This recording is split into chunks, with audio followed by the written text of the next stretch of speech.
my humble respect to Guru Mahan, Guru Piran Sangharan, Guru Piran, fellow Jnanis. I want to continue from where I left off, I think 2 weeks ago, which is essentially effort. And this is something that is, very important for whatever we do, the amount of effort that we put in. And this stems from the fact that, sometimes we learn meditation or, a spiritual path or any pursuit.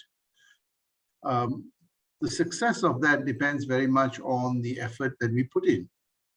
And what I want to cover today is that, I've been in this practice for a very long time, more than 40 years, and there are challenges that I experienced when I was first starting this journey, and also some of the things that I had to do to stay focused and stay on that journey. And often when we first start, we may not know many things, or maybe we may assume that we know things.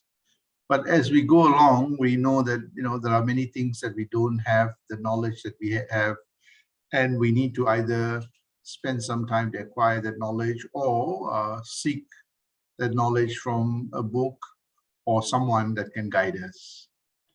And it all depends very much on how much that you have that need to achieve something, and that determines how much effort that people put in.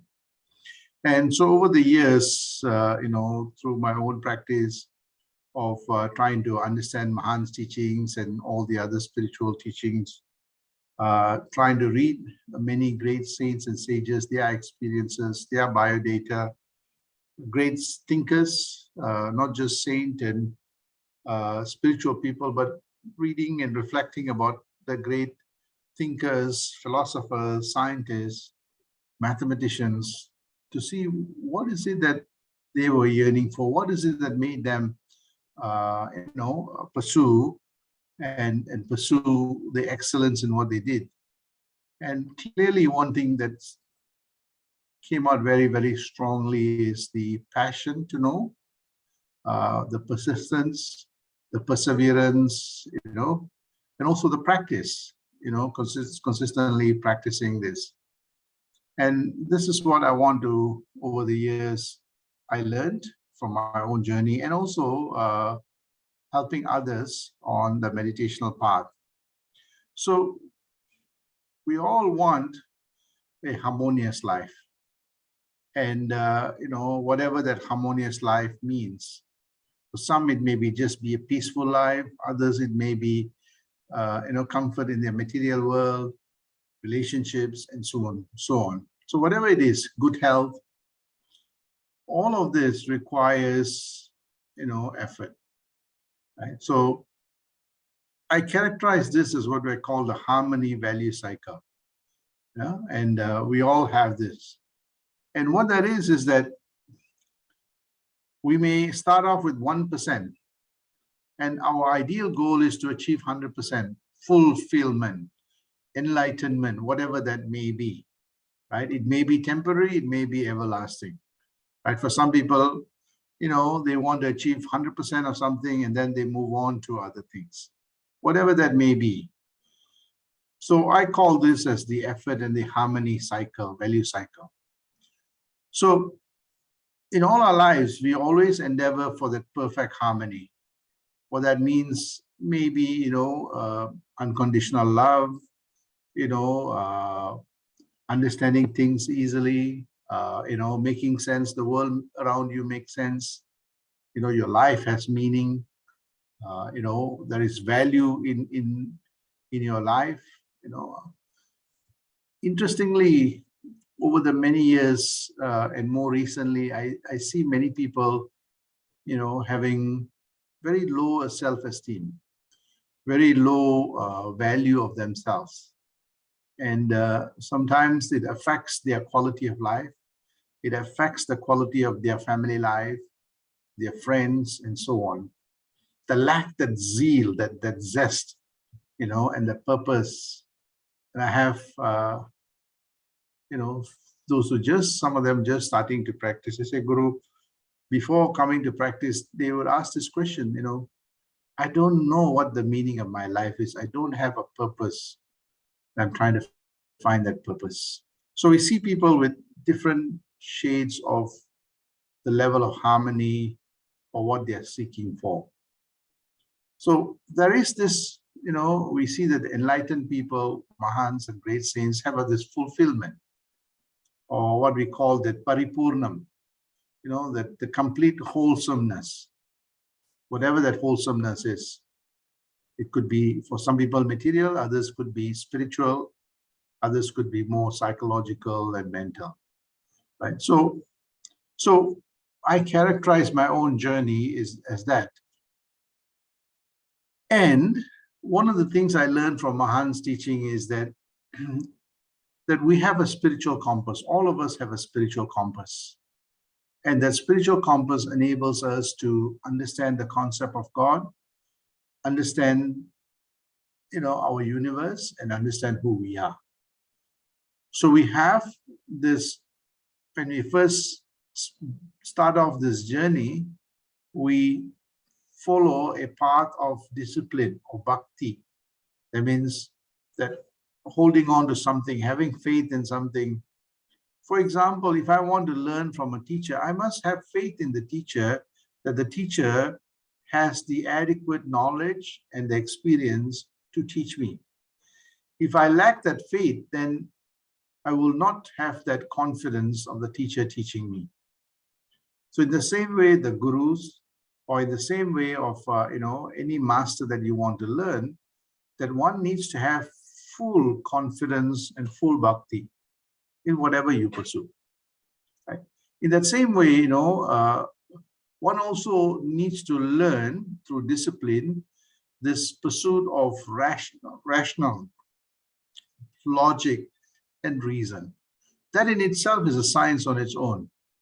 What information to capture, how to capture that information, how to analyze that information, how to make sense of the information, and then how to transform that information into knowledge that will help us to make strategic decisions in our lives, including, give us joy, happiness, peace, and enlightenment.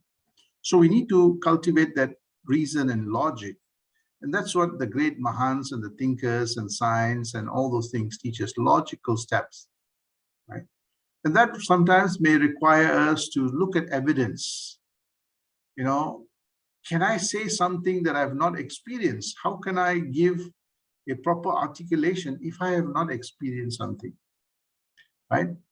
I could be reading about yoga and meditation all theoretically, but have I experienced that through this practice, what is being spoken about in these great books?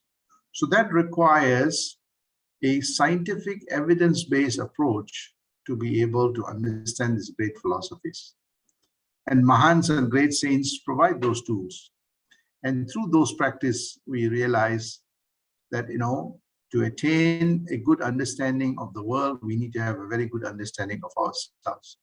And that's what we mean by self-realization, of who is the driver of me. Is it the body? Is it the mind? Is it the intellect? Or is it something else? So this kind of a systematic way of analysis is what I call the spiritual compass. It guides us, makes us understand, gives meaning to everything that we do. So, and what we see here is that over time, we start off very low. All of us, whatever we have learned, we start with a very low base, and there comes a period we ramp it up. And ultimately, we reach that 100% of awareness, understanding, and enlightenment. This happens in every facet of our lives. When we first start to learn about the alphabets, right up to reconstructing the words and syllables, and then remembering, various words and associating that with things around us like apple and cat. So it's starting to now move to a higher level of recognition, awareness, understanding, and then you start thinking more deeper. Right? So all of us have gone through this. We've always had teachers, whether it's in the form of our parents, our school teachers, or a guru. But in all that, we have to be attentive, right? So this rule that, I see is that if every day we put in 0.05% of effort in everything that we do, right? We see that slowly over time, we will start building, greater traction, and we start moving up. Just 0.05%. And I'll come back to what that 0.05% in our lives actually mean. And we see that, as we do that slowly, and I showed you that after the 100 days of initiation, you put in that 0.05%, you see that slowly you start increasing, your intensity. And slowly you see that after 100 days, you get up to about, 5%. After 21 days, it increases to 1.06% from 1%. And we showed you that in 100 days is about 5% improvement in think of 5% harmony. That means the more harmonious your mind is, the less disharmony your mind is in, right? So it's a kind of so if you start off with your practice of meditation, within 21 days, you have done better.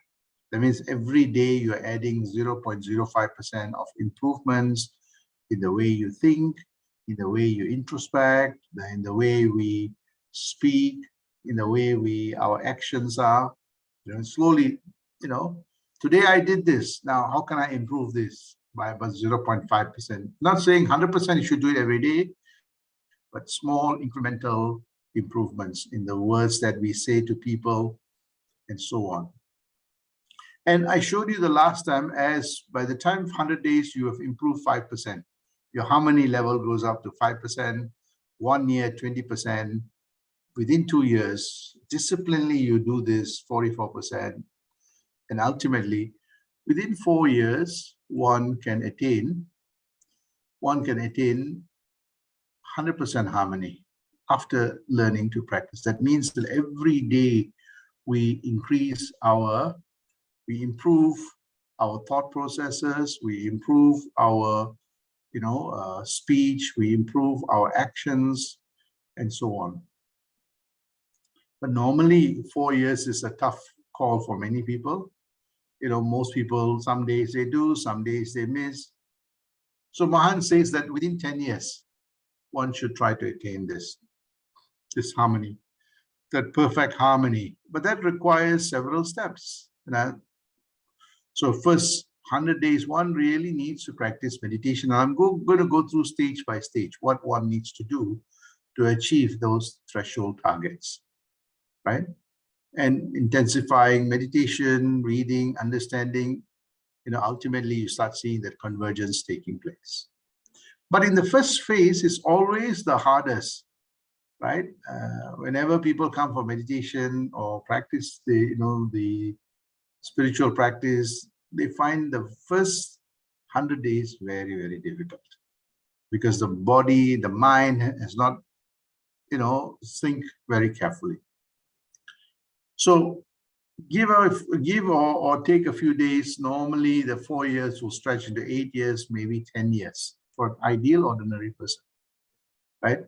If you are really, really strong, you can achieve it within a shorter period of time. But knowing human beings, that's not always the case, right? So, but nevertheless, you should see that improvement. So I want to now take you through stage by stage. Why is it that the first 100 days the first 21 days is very important? And then what is it that you need to do in the 100 days? So let me come to this stage by stage analysis, right? So this gives you an idea of what it takes to really attain a very harmonious, 100% harmonious life. You start off with 1% of harmony, which is 99% of your mindset and your interactions are in disharmony, or at least, not in a perfect harmonious state. So when one starts practicing meditation, Mahan's 3 stages of 21 days, when you practice intensively within 21 days, you move from that 1% to 1.06%. Not much improvement, but nevertheless, you can start feeling glimpses of that vibration, glimpses of that pockets of silence and the enlightened. Slightly you get glimpses, but not holding on to it for a long time. But if you continue to practice this over 100 days period, that harmony level moves up to 5%. What do we mean by that harmony level? Your mind feels a little bit more calmer, a little bit more cooler. You don't get agitated very fast. The choices of words starts changing slowly. Your behavior starts changing. Your actions starts changing slowly by 5%. You still have 95%, but that's okay. It's still 100 days. And this is something that is very important. Think of this as, when the Guru teaches you, what the Guru gives you is not like something you buy in the pasar malam or in a shop.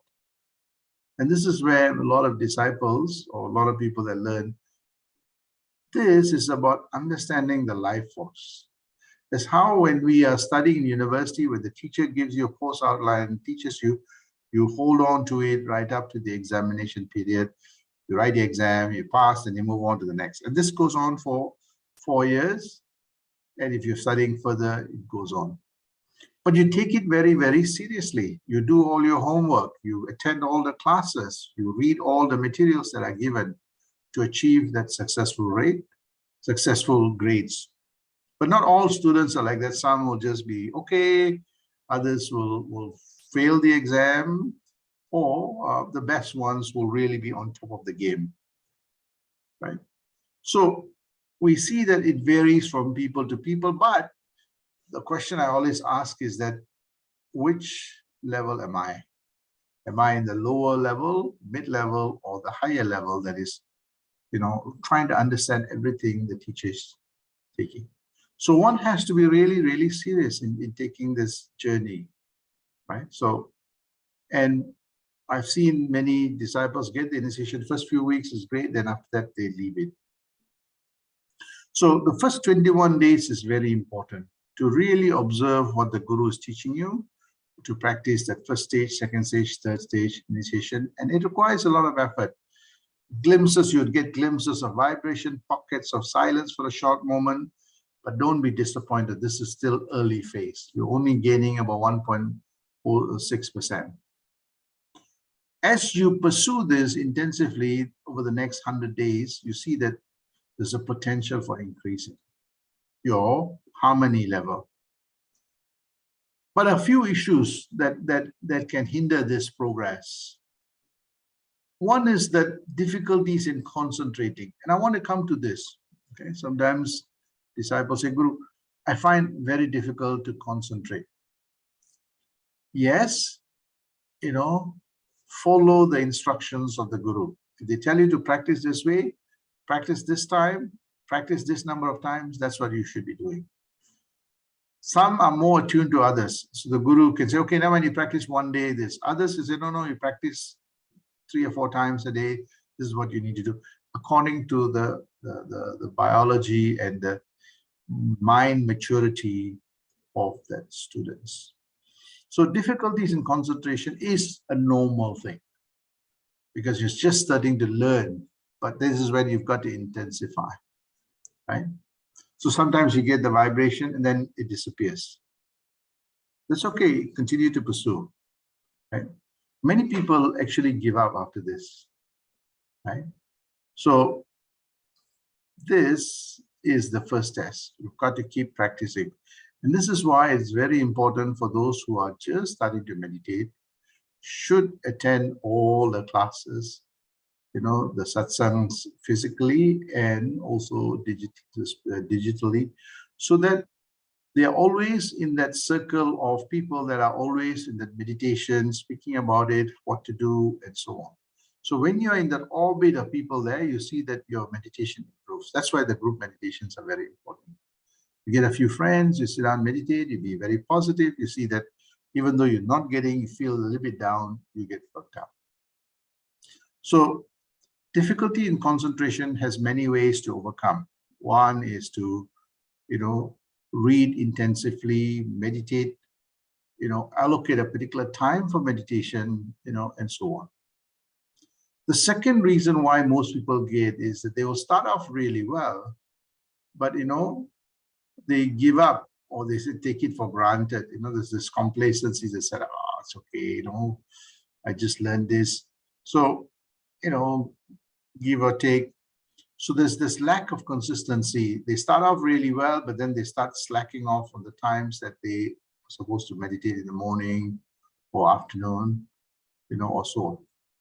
So this complacency sets in. Once the complacency, tomorrow I can do, you see that ultimately days will pass by and you start feeling, guilty, and you start feeling, you're unable to sit down and meditate. The third aspect is also, while they're meditating and doing other things, they have difficulty making sense because they're just sitting down and meditating to get the vibration. But there are some other things that you need to couple with this meditation, you see. So one needs to not only meditate, find a time to do this meditation, but also do active mindfulness, introspection while you're still, when you're awoken from the meditative state, when you're interacting, having always that consciousness with you, consciously brushing your teeth, having your meal, speaking to people. So while you're interacting in this material world, you are fully connected, right? So you consciously do this. That's what we mean by mindfulness, right?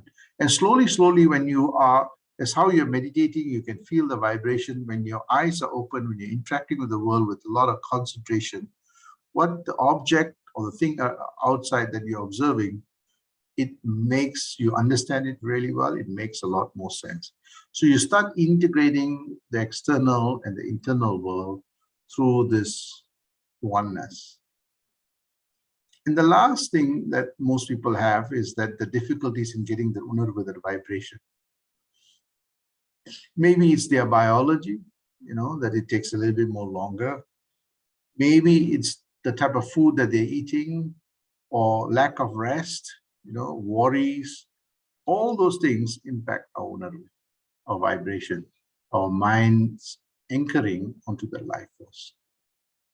So the issues that we have is that difficulties of concentration, and I'll tell you some of the solutions to this. Every person who's starting to meditate will go through this difficulty. Concentrating, Guru, I can get for a short while, otherwise then it slips.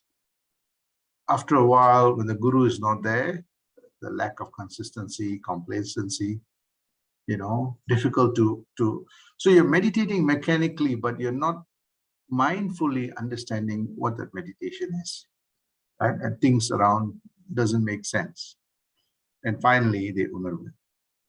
So how do we actually address this issue? And this is the part that's very important. The first 100 days, one's practicing, one needs to allocate a particular time for meditation.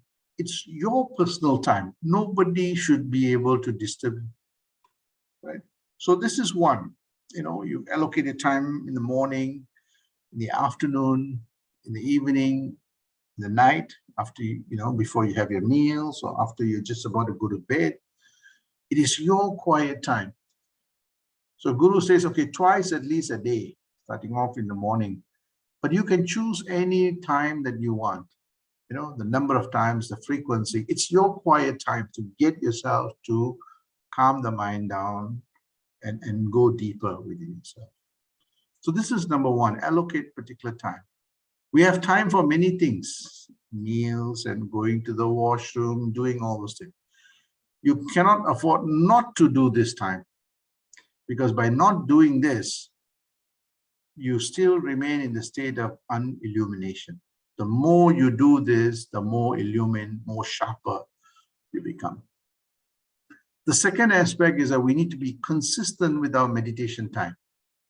If you keep shifting, the body's rhythm changes. So you have a good sleep, you wake up for 4:30, you meditate till about 5:30, then you do some reading, reflecting, have your breakfast. Whenever you have quiet time, you meditate.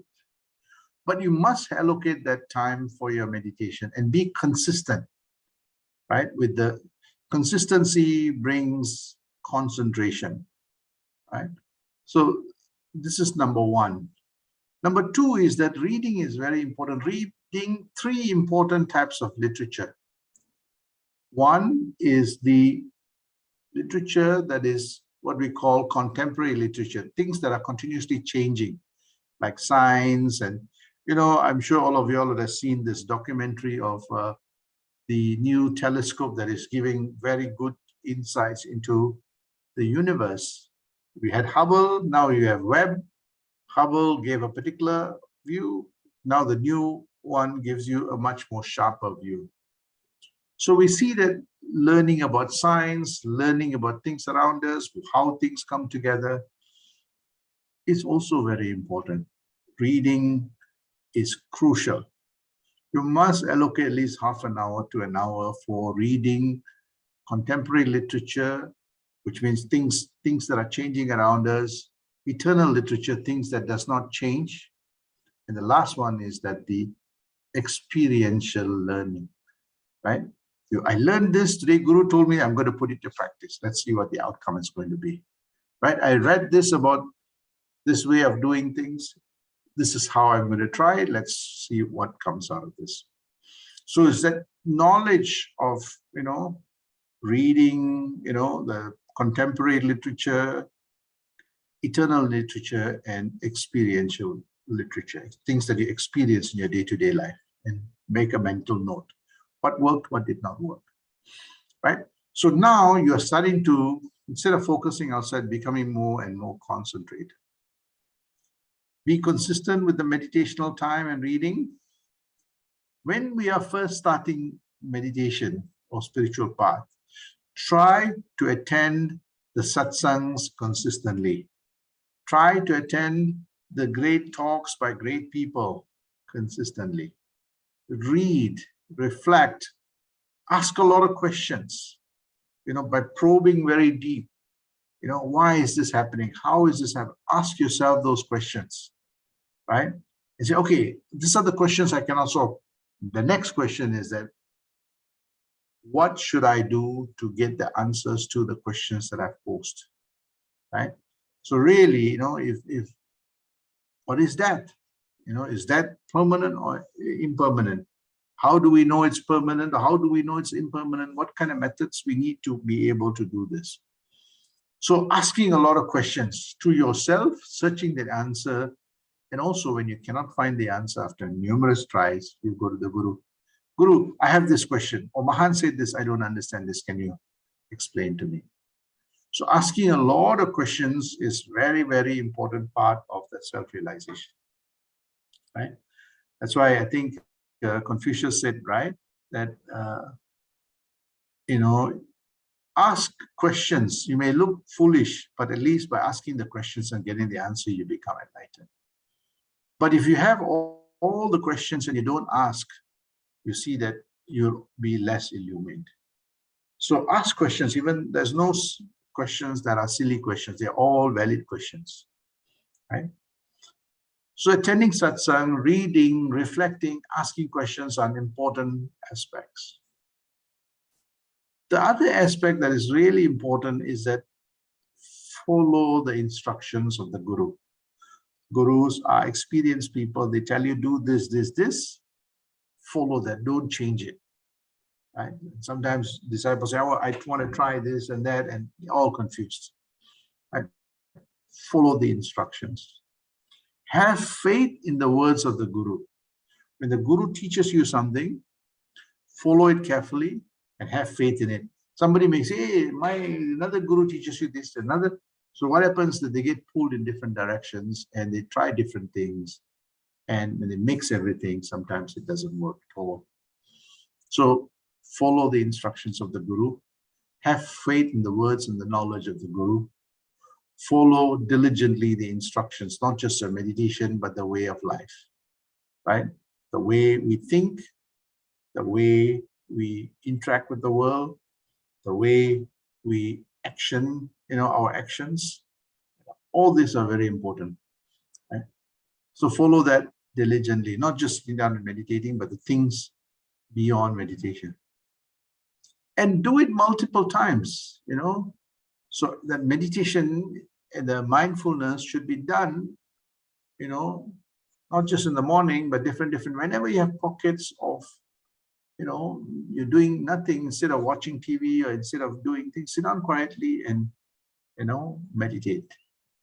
I'm not saying you should not watch TV. Yeah, there are times, but whenever you have quiet time, spend the quality time with yourself first. Do it multiple times in a day, right? If not getting the unarvu, speak to the Guru. Try it yourself first. Say, Guru, I'm not getting the unarvu. Can you tell me what I should be doing to get it? Or, show me how to do it again. I would have forgotten, right? But put to practice what you learn. When you practice meditation, you are to attain peace, calmness, coolness in our thoughts, in our mind, and in our speech. So we see that to overcome the first 100 days, one really need to intensify the time of meditation, being consistent, we attending satsangs, not just the satsangs that is given by me or the gurus in our center, but the satsangs given by many, many people out there, right? Or when you have time, download the YouTube clips of great people, great Mahans, great teachers, great thinkers on what their view of life is and how they see this reality. Right? So reading, reflecting is very important. And as we do that, our mind is less preoccupied with other things. It's now more focused, more inbound as opposed to outbound. And more importantly, it starts getting that grace and the glimmer of that vibration of the self. So we see that in the first 100 days, all of us have gone through this. Over time, we were able to find strategies to help us to get back. And this is what I want to cover the first 100 days. Right? So for those who have just got initiated, those just starting to practice, this is very important. And for those who are not getting, practice this intensively. Allocate a consistent time, meditational, reading, spiritual reading, service, having good thoughts. As we do that, the mind becomes quieter and quieter. You start feeling the resonance of the unarvu, the inner force, the connected vibrational, link becomes more and more profound. Put it to practice. And this is what Swamiji's teachings are. So I've spoken about the first phase, after 21 days, and also the phase of the 100 days. Next week, I'll speak about the second phase, which is, much more deeper. Sandosham.